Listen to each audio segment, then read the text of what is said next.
Hey, sons to fathers here. Junior, introducing the family. Biggie here. You got Senior right here. Welcome to episode 3. We're going to call this one Quarantine and Read. We have a special guest with us today. This man is an author. He is on his third novel that he just released titled I Am. Ladies and gentlemen, T.H. Moore. Hey everybody, how you doing? Thanks for having me on the show, guys. I really appreciate it. Well, it's good to see you, Mr. T.H. Moore. How are you doing right now? Pretty good. I wish I could see you guys a little bit, but it's all good. Maybe a month from now, 2 months from now, we can set something else up, and then we can have like another little session, and we can invite some people. We can all be on the chat, but for right now, y'all Sons the Father TV logo is pretty hot, so we can rock with that. Thank you. The way circumstances are right now, this is the best that we could do right now to see each other, because we used to see each other a couple of other times, but yeah, it's nice to talk to you again. Yeah, definitely. Thanks for having me, man. All right, so into the interview with Mr. T.H. Moore. When did you first realize that you wanted to, become an author? To be honest with you, I kind of stumbled into it. I grew up as an only child, so I've always had an active imagination. But it wasn't until my senior year in high school where, I had to take a class and I needed a couple of electives just to, graduate, round out the credits that I needed. And I had already taken, all the classes that had computer in it. And that's really what my background is in as an IT consultant. So I always knew I was going to go into tech. But I ended up selecting this elective my senior year for journalism.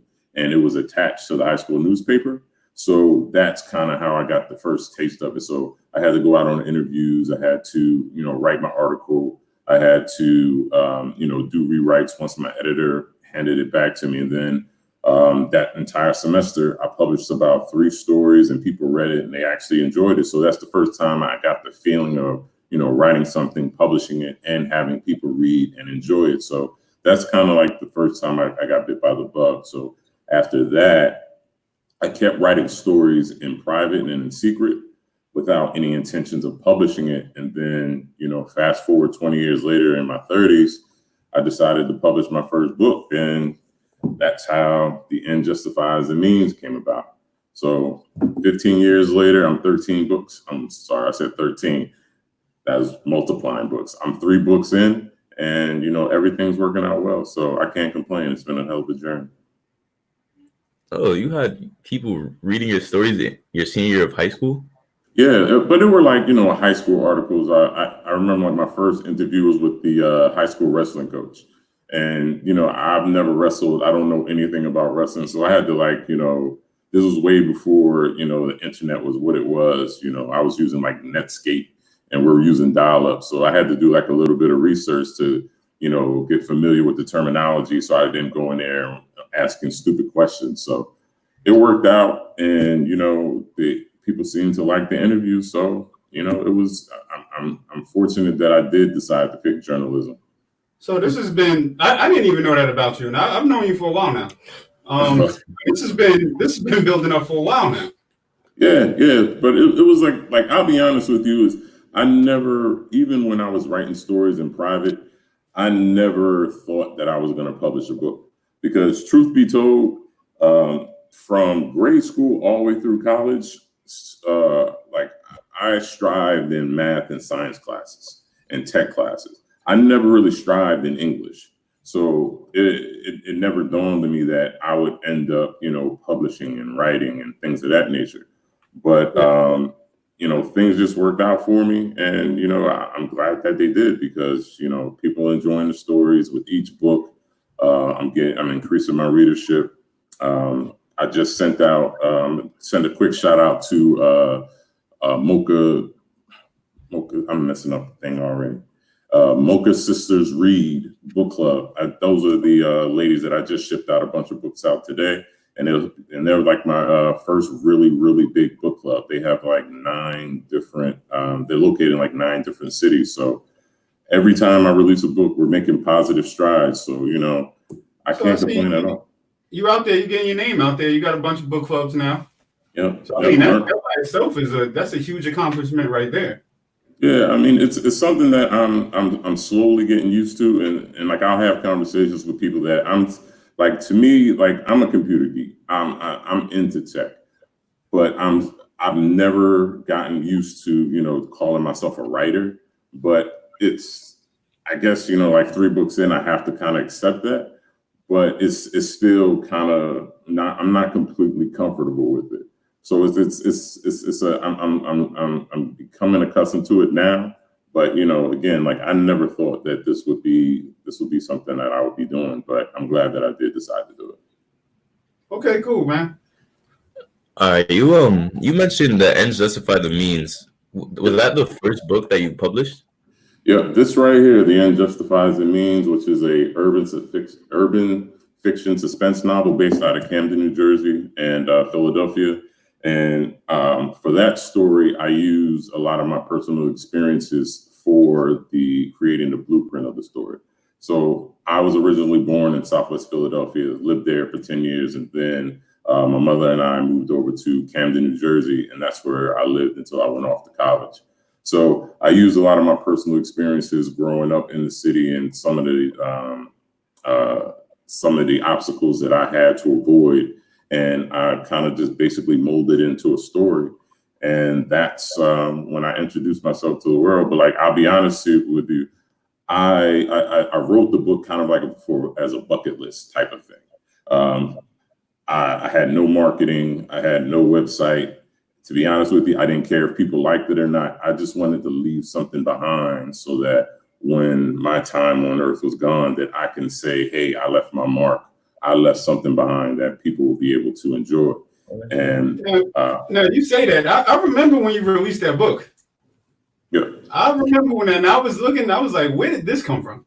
Yeah, and it was literally one of those things where it's like I was working overseas in England, and like if you guys remember the Wesley Snipes Blade trilogy movie series, so I was following it. So I watched the first part and I watched the second part and the sequel, and I loved it. So when I was overseas, part 3 came out.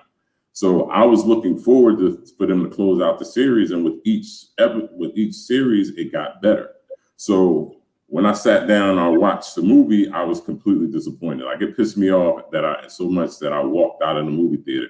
And like instinctively, I said, I could have written a better story than that. That's what I said to myself. And then like lightning struck. And then I was like, oh, stop. You're just being emotional.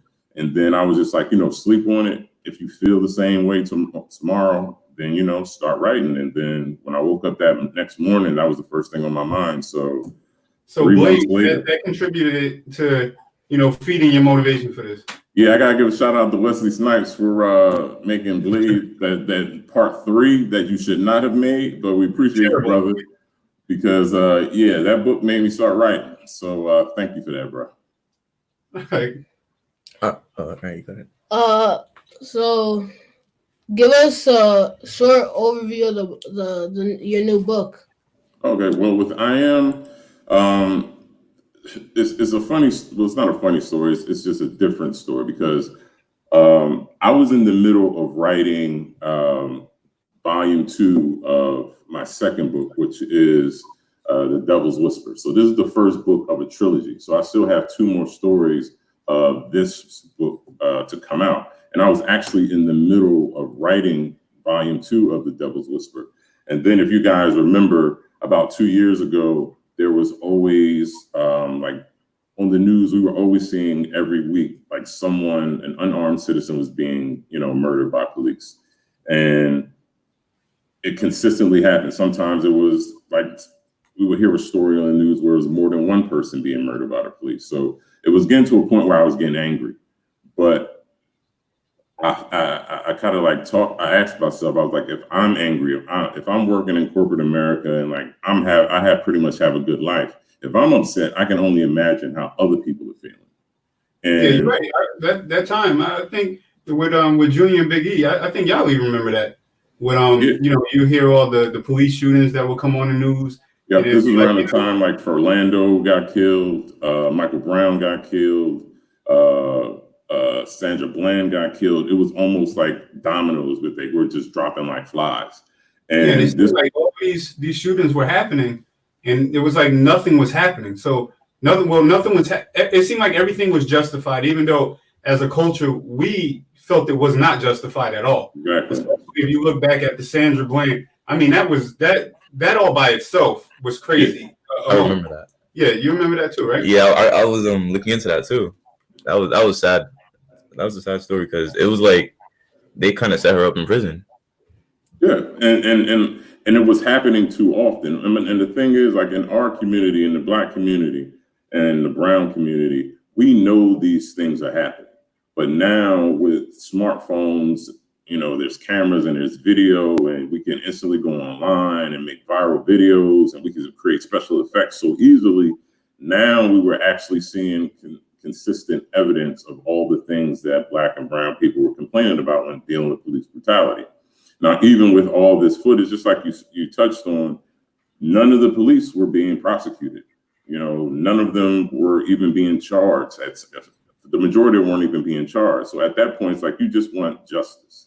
So at this point, I just decided that, it's time for me to put pen to paper again. And that was a way for me to kind of like exercise my demons as far as like the anger and the frustration that was building up. And then, 2 years later, I released I Am, and it's been received really well. I was working with New York Times bestselling author Author T.H. I gave him an advanced copy, and I grew up reading his books. So when he and I coincidentally crossed paths, I had to take advantage of the opportunity. I was like, I just released the book. I want you to read it. I was like, if you could just, take some time and give me some feedback, I'd appreciate it. And then based off of that, we actually developed a friendship, and, we're still in contact now. And then he gave me. Just give me 1 second, right? Before we go all into that, Yep. Into the new novel, just got Biggie just wants to ask you something real quick. Sure. What are some of your favorite authors that you feel were influencing your writing?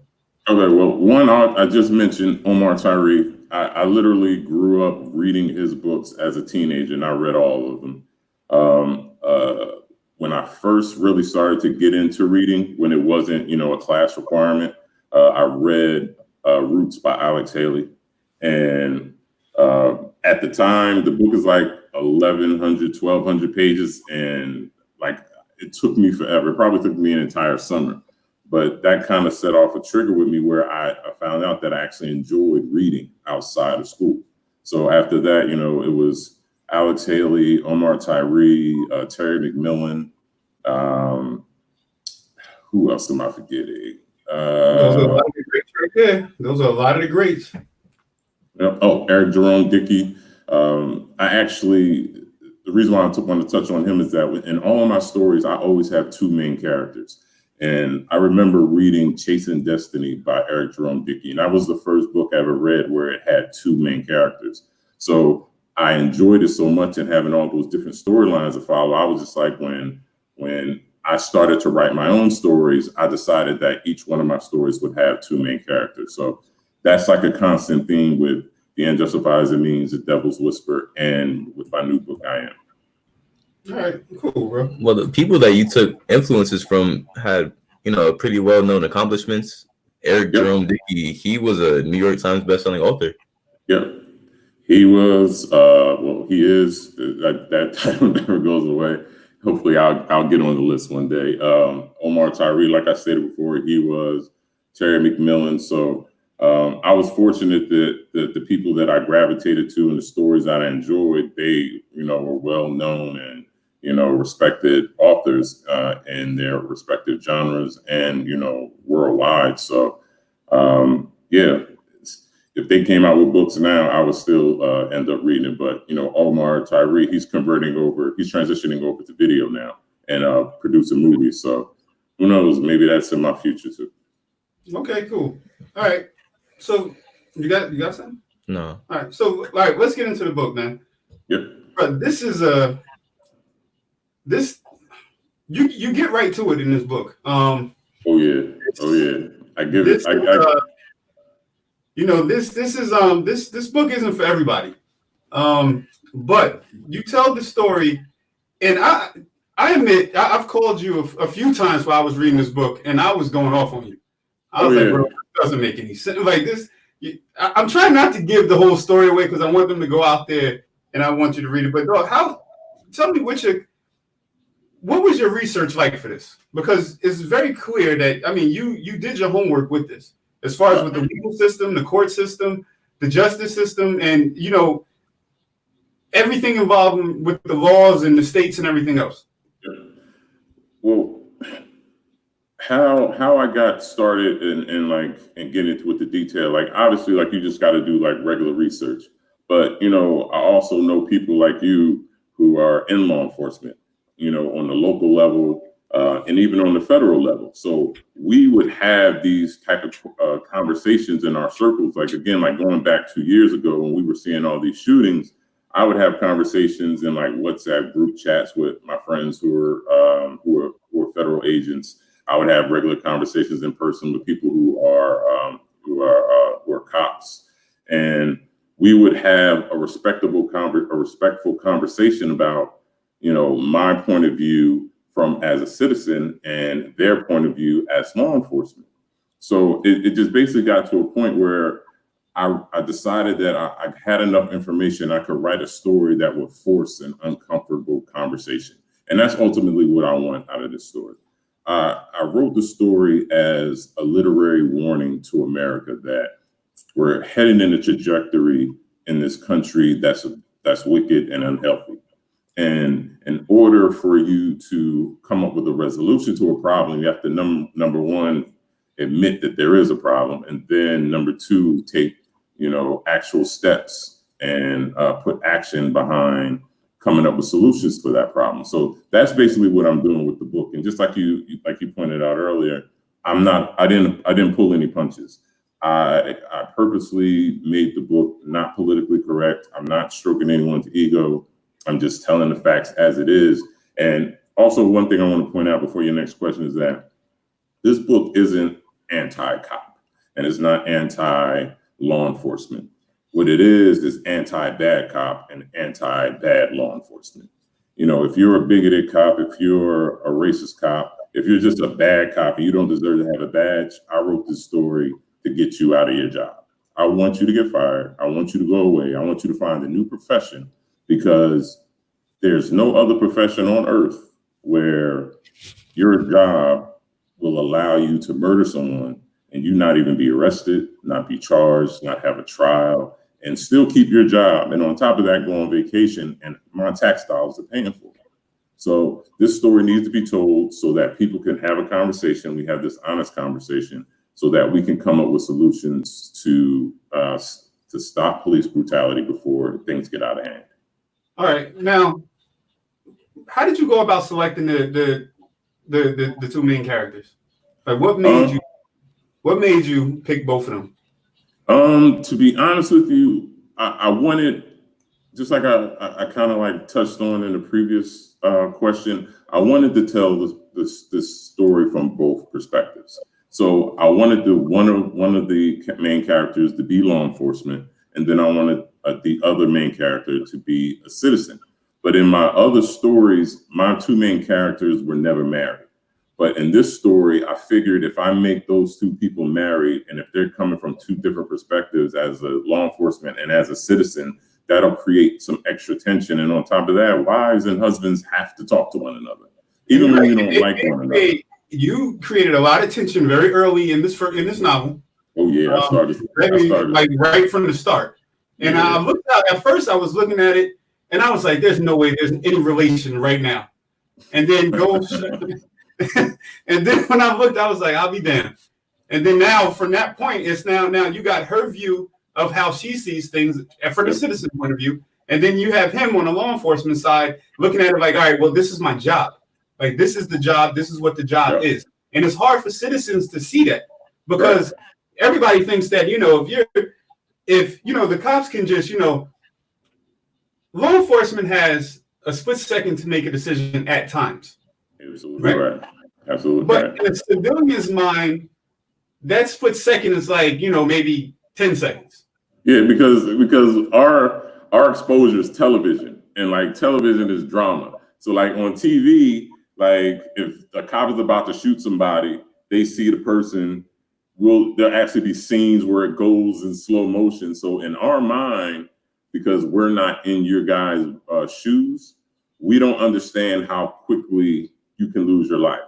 And again, I wanted to make sure that this story points out that it's not anti-cop, because I understand how difficult that job is, because I've had these conversations with my friends who are law enforcement.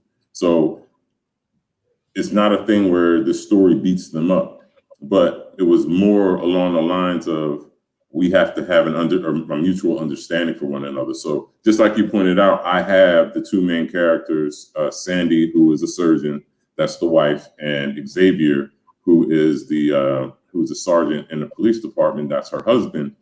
I made sure that they had purposeful and meaningful arguments, not discussions. I wanted them to have fallout arguments, going at each other's throat, because you did a good job. These are legit arguments. Oh, yeah. I mean, like, I wish I could tell you how I came up with it, because it's not something it's not like my first book where I kind of like picked off of my personal experiences. I never had these experiences, but in my mind, I said, okay, if I was married to a cop, this is what I would say. And then I would try to flip it and try to put myself in a cop's shoes and point of view to say, this is how they would respond. And I would take little things that from conversations that I have with people in law enforcement, but ultimately during those conversations, I made sure that they were honest. I wasn't going to let someone kind of make an excuse to say. I'll use this example without trying to give the story away. There's an argument between Sandy and Xavier, where Xavier, the cop, is trying to explain to her how hard his job is, and Sandy shoots back and basically says, I don't want to hear it. You're making excuses. No one made you be a cop. And the point that she used, the words that she used to try and drive her home is that, speaking about our military. Our military go to war where it is expected that the person across from them job is to kill them. Yeah. And that's not the same dynamic when it comes to law enforcement. So Sandy basically says, if people in the military aren't complaining about going to war, then I don't want to hear you complain about how hard your job is. Because at the end of the day, you might feel that your life is in danger. You might perceive that your life is in danger, but there's no one actively hunting you. There's no one actively pointing guns at you at every moment, hoping they'll get a shot to shoot you without you even knowing. That's what war is. But with police, they have the power. They have the gun, they have the taser, they have the pepper spray, they have the training, they have all these techniques that basically in a one-on-one confrontation with the citizens, they have the upper hand. And on top of that, we have to listen to you guys, or we'll get arrested, or we'll get beat down, or whatever the case may be. So I made them have a real fallout argument where Sandy is being honest that, she loves her husband, but she's not going to let him make excuses about some of the things that he's done. Well, I think when you started the book off, I'm going to talk about the first part of this.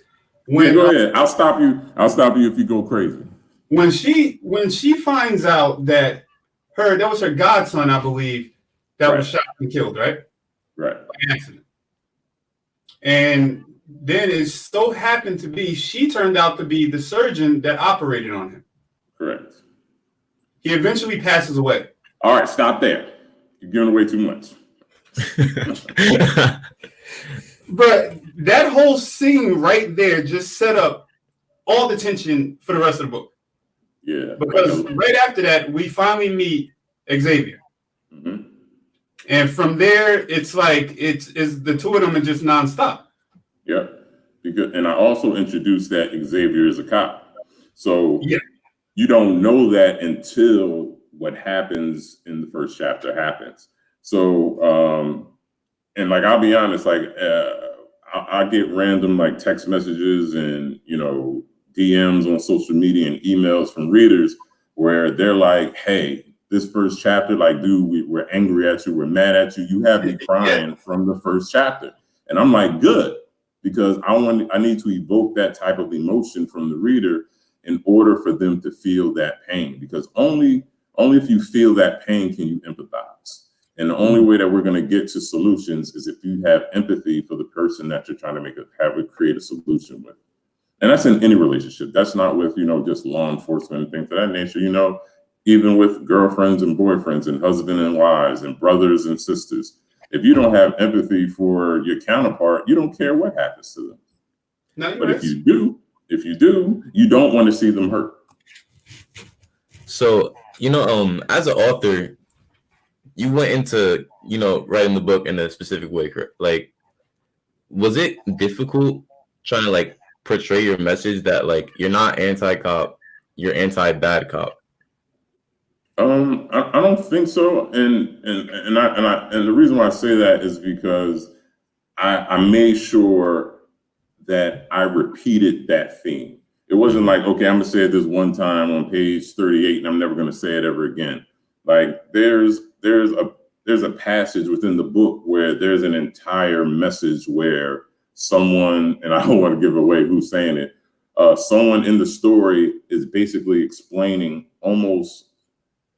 They're kind of like talking to themselves, and they're explaining to the reader why they've gotten to a point where they're at, and they're explaining over and over again. This isn't about just all cops. It's about bad cops, cops who don't deserve to have the badge, cops who are just incompetent, and it's just like any industry, like I told you, like I work in IT.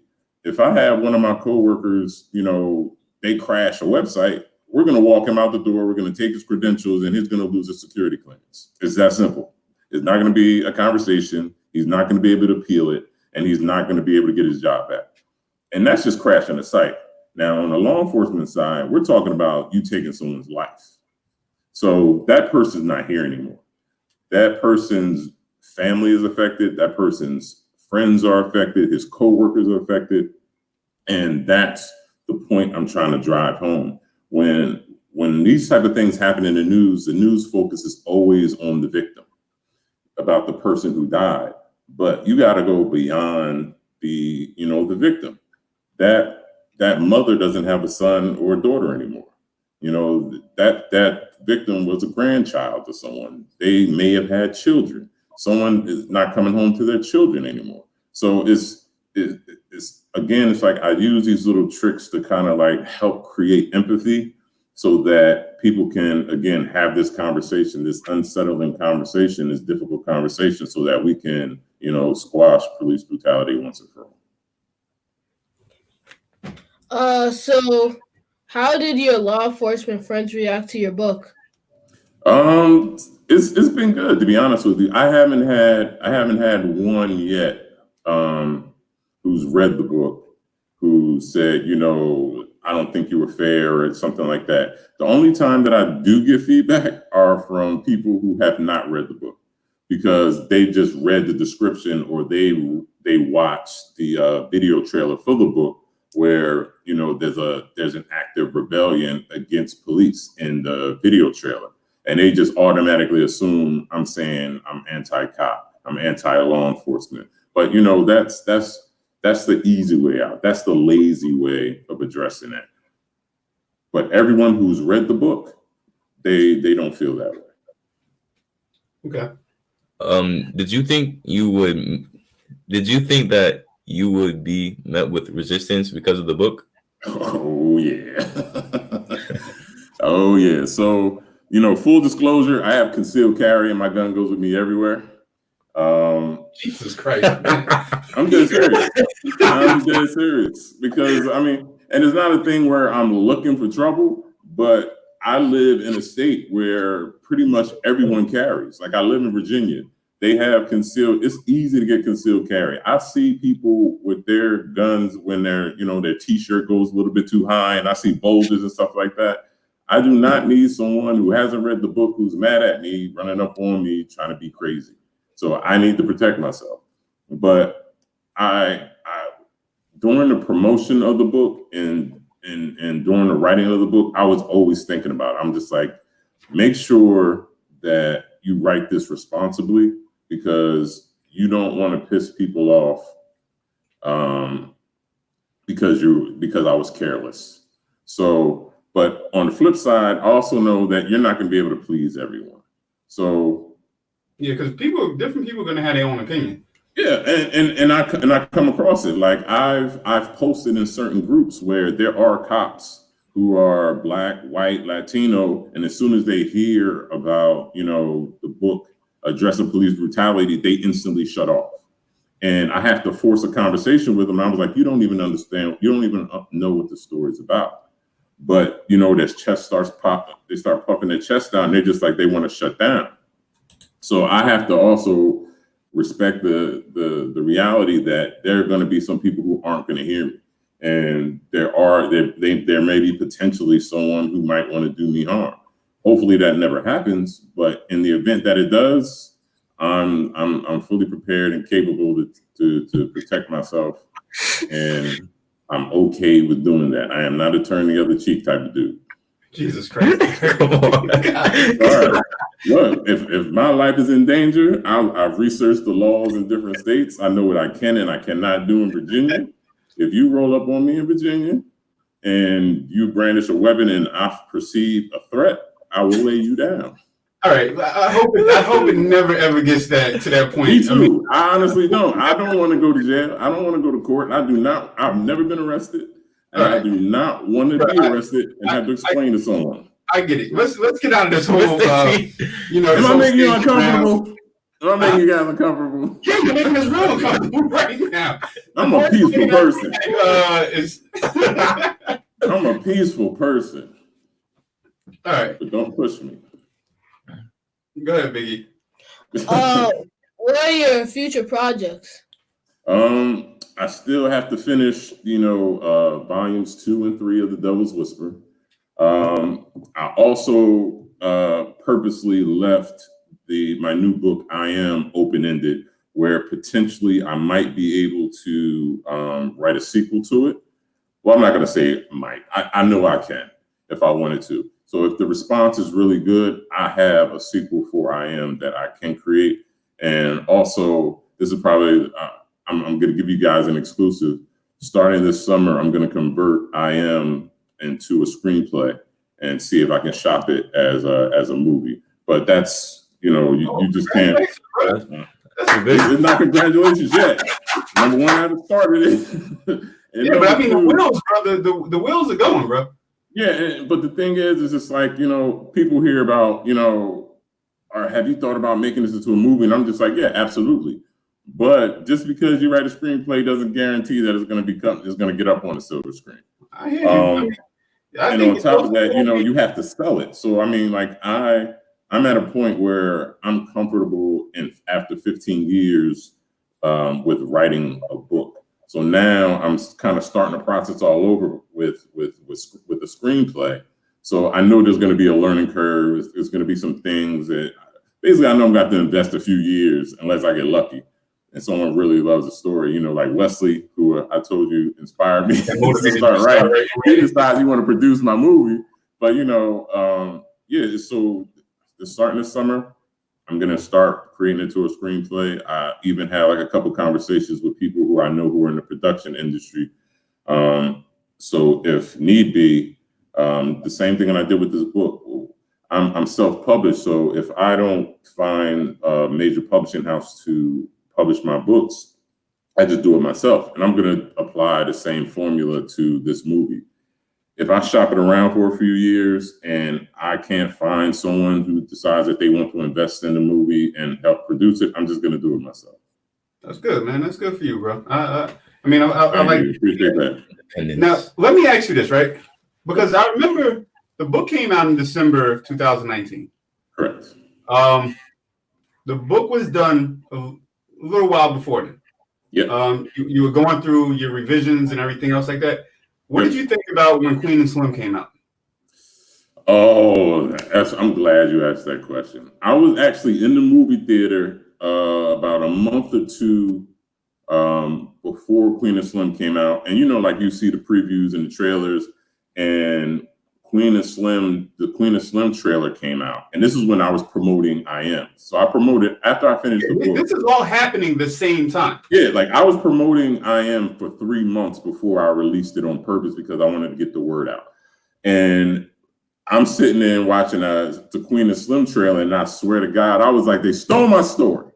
I was like, I need to write someone a letter. I got my stuff is copywritten. And then, but that was like the first 3 seconds of Queen of Slim when he shot the cop. But then when I watched the whole thing, and I was just like, okay, that's a different story. That's cool. So, but on top of that, Queen of Slim released 2 weeks before my book. And I was just like, this is going to play into my hands really, really well, especially if Queen of Slim was a good movie. Yeah, like, and I was like, please let Queen, like deep down, I was like, I hope this is like a blockbuster. I hope this is like a great movie, because I was just going to piggyback right off of it. I was basically going to stalk social media, and everyone who was talking about Queen of Slim, I was just going to slide in their DM, just like, hey, if you like Queen of Slim, you're like I Am. So once I found out that the story wasn't mine or wasn't stolen, then like, yeah, I was all for Queen of Slim, and it was a good movie. No, it did. It definitely was. I remember calling you because you know, Sandy and I Am, and then was it Queen? Yeah, and I was telling you, bro, like this is you know, I wasn't too happy with either one of them. Yeah, you didn't like either one of them, but you know, I tried my best to bring you around. I think I brought you around a little bit with Queen, but I don't think you're a fan of Sandy just yet. No, I'm not. Man. All right, but hey, go ahead. You guys got anything else? Yeah. Do you have any upcoming events? Actually, I do. If you go to my website, www.thmore.com. So my website is just like my right name. I have a tab on there that says events, and they have all my interviews that I have coming up. It has all the events and book signings that I have coming up. Unfortunately, this whole Corona thing kicked in, and I've already had 2 events canceled. But, you know, again, like I was touching on at the beginning of the show, a lot of people are sitting at home. So, there's the website. Thanks a lot for that. So a lot of people sitting at home. So, you know, the appearances and the sales that I'm missing out on for canceled events, I'm actually making that up with book sales, because, you know, everyone's at home. So everyone's on social media. So when there are posts on social media about my book, you know, they're like, hey, what's this? Okay, great. I'm going to read this story. So, and that's happening every day. And so it's really good. I can't complain, but I need this Corona thing to go away, because I got some this Corona thing to go away, man. I got some really big events coming up, and I'm just like, yeah, this social distancing thing, like, it's cool, but yeah, I'm getting a little stir crazy now. Yeah, and the boys are too. Between Junior and Big E and Jay, I tell you, bro. Between eating all the food in the house and bro, it's crazy. Well, since this whole Corona thing, and you know how like where everyone's inside and stuff, are you writing anything right now? No, since like I have my own publishing company to produce my books. I'm like a one-man stop and shop. I mean, like, I'm a one-man shop. So it's only just so many hours in a day, and on top of that, I have a full-time career. So from 8 to 5, I'm doing IT consultant stuff, and then from 5 up until I go to bed, I'm doing I Am, The End Justifies the Means, The Devil's Whisper, promoting stuff and doing sales and reaching out to people and cold calling, et cetera, et cetera. So by the time I do all of that, it's time for me to go to bed and kick the whole process over and start with my real career. So I'm not writing anything right now. That's why I said that, I would take the first 6 months to just push the book and push it and promote it and go to as many events possible. And then in the summer, that's when I'm going to start writing, doing the screenplay. And in between that, I'm going to finish the second half of volume 2 of The Devil's Whisper. So The Devil's Whisper should be done by the end of 2021. So about, what's that, 20 months from now? 12. Yep, that's about right. So yeah, by the... Bro, I just wanted to say this, right? I mean, I've been there since the first book. Now, you shocked me with the first book because I mean, you just pulled it out of. I was just like, who is this guy? Yeah, I just dropped it.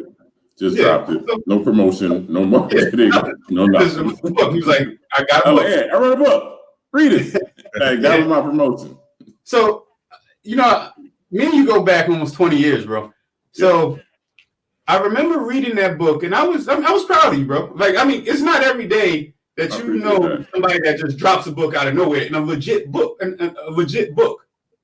Like, it wasn't no like, you know, oh, this is my man's, and I just photocopied a whole bunch of pages, and I, you know, and I tied it up for you. Here you go, check out my book. Like, you had the full thing done, and I was proud of that. Now, let's talk about The Devil's Whisper. Now, you went from one style of writing to a whole completely different area that I've never even seen you even think about going. The first book I could have understood. From you from Camden, I get that. But then when you went out with Devil's Whisper, bro, I'm sitting there, and I mean, I was proud of you because I've seen you do a lot of things, Tarek, but I never thought you had that in you. And like, I scared a lot of people. Like, people just like, Tarek, you okay? I'm like, yeah. Like, you definitely went out of a comfort zone because not for nothing, like the first book, like that was comfortable. Like, you're talking about the inner city, you're doing all that, and now when you go over to this, bro, I was calling you like, bro, how the hell did you even think of this? Like, what are you even watching? Man, listen, you should have saw the conversation me and my mother had after she read like an advanced copy. She was like, do we need to have a conversation? I was like, not at all. But the way that The Devil's Whisper came about is that even with all my books, even though they're all suspense fiction, they're not the same type of story. And I wanted to do that on purpose. And the reason why is that when I came out with the first book, The End Justifies the Means, when I was, negotiating with bookstores on where to place my book, they would automatically put it in like the hood lit, section. And I'm just like, I get that the story has an urban backdrop, but this isn't a story about, a drug dealer trying to be a kingpin and take over the city and, like that stereotypical stuff. Like, there's an urban backdrop to it, but the story is about the choices that we make in our lives and how those choices affect our lives and the importance of family. The main story was about the family in the story, but they would always put it in the hood lit section. So I didn't want to get pigeonholed into being an urban writer or a hood lit writer. I'm just a writer. Definitely, you took out of that whole urban writer thing. Yeah, the Devil's Whisper is a different story. It's some crazy stuff, bro. Yeah, so I'm gonna give everyone just who's listening like a quick overview. In The Devil's Whisper, this book right here, that's the first story of a trilogy. Imagine all the major crimes against humanity did not happen. So slavery did not happen, the Holocaust did not happen, World Wars I and II didn't happen. So in the story, I rewrite history to create a world where we basically have global world peace. And even though we have global world peace, there's still a minority, a collection of criminals who want to rebel against this utopia.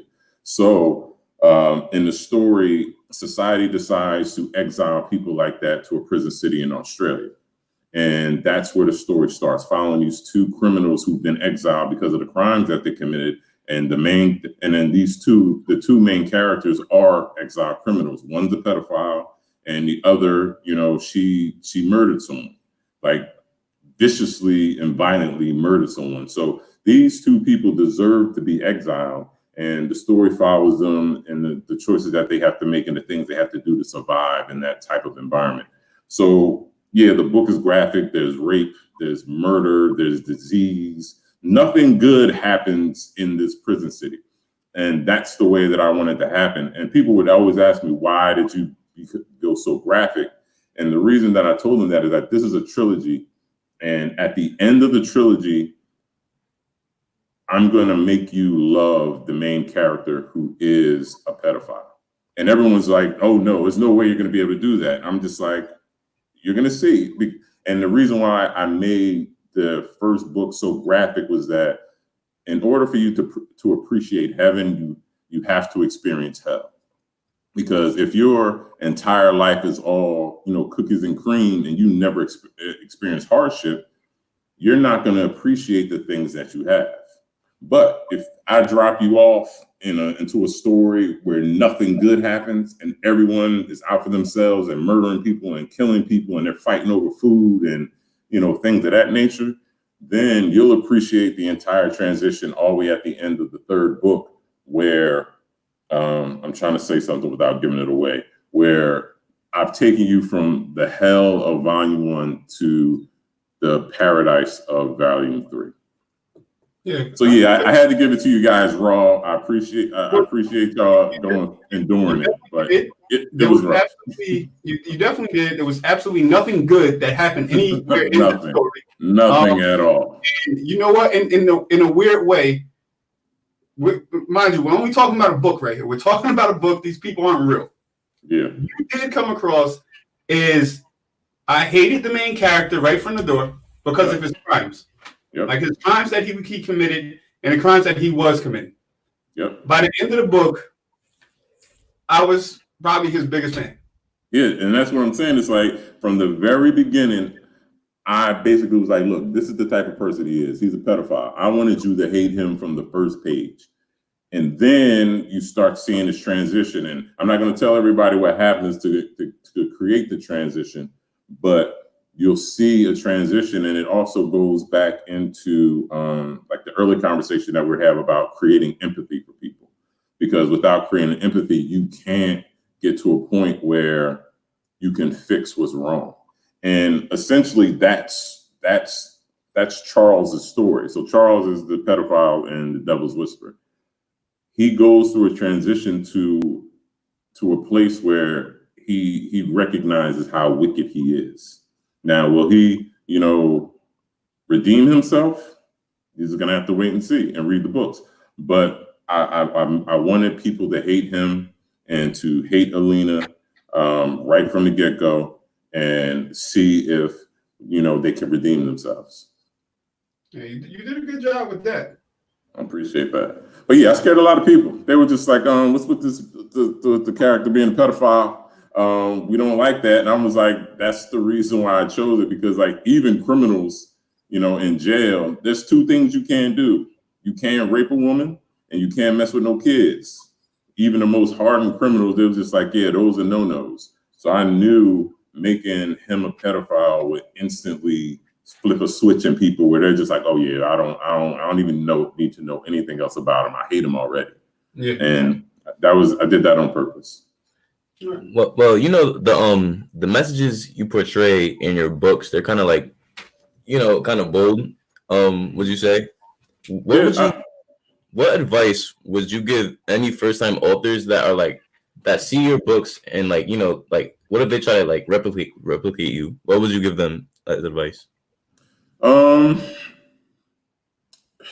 What I would say to like first-time authors is that the hardest part, that's not grammatically correct. The hardest part about writing a story is your very first raw manuscript. Once you get that story out on paper and you get into like the editing process, that's kind of when it becomes fun. I'm not gonna lie, having an editor destroy your work is kind of hard. It hurts your feelings. You start to feel a certain type of way. You don't want to talk to them for a little while, but you have to accept the fact that they're there to help you and help your story be better. So at the end of the day, I love my editors, but when we are editing, I hate their guts. Yeah, but you still open to that constructive. But I still love y'all. I love y'all, especially because I'm paying you. So, so for a first-time author, I would just say that everyone has a story in them. So just, write your story, and it's just a matter of, do people want to read your story and the message that you have to give? And the sad part is we're transitioning away from reading more frequently. With technology the way that it is and, smartphones, we're more into, swiping than we are turning pages. So for first-time authors, just sit down at the table, at least 1 hour a day, write your story. It's gonna morph into more than just an hour. You're gonna find out that you're gonna be up till the sun rises. I've sat down and put dents into my couch up until the point, it was time for me to go to work on many a night. But when you get into that zone and the stories are speaking to you and it's pouring out of you, you just can't stop. You got to ride that wave. So my advice to first-time authors is sit down and write your story, and you'll be happy that you did. And just stop talking about writing a story. Just do it. There you go. What is your preferred method to have readers get in touch or follow you? Well, first stop is my website, www.thmore.com. There it is again. Thank you. On social media, all my handles are the same, T.H. Moore Novels with an S at the end. So it's my writer's name, T.H. Moore, and then the word novels after it on Facebook, Twitter, Instagram, LinkedIn. You'll find me on all those. And I even have a Facebook group called the T.H. Moore Forum, where you can join that and we have discussions and there are giveaways and, discounts and things like that, all those little special perks. And that's the best way to get in touch with me.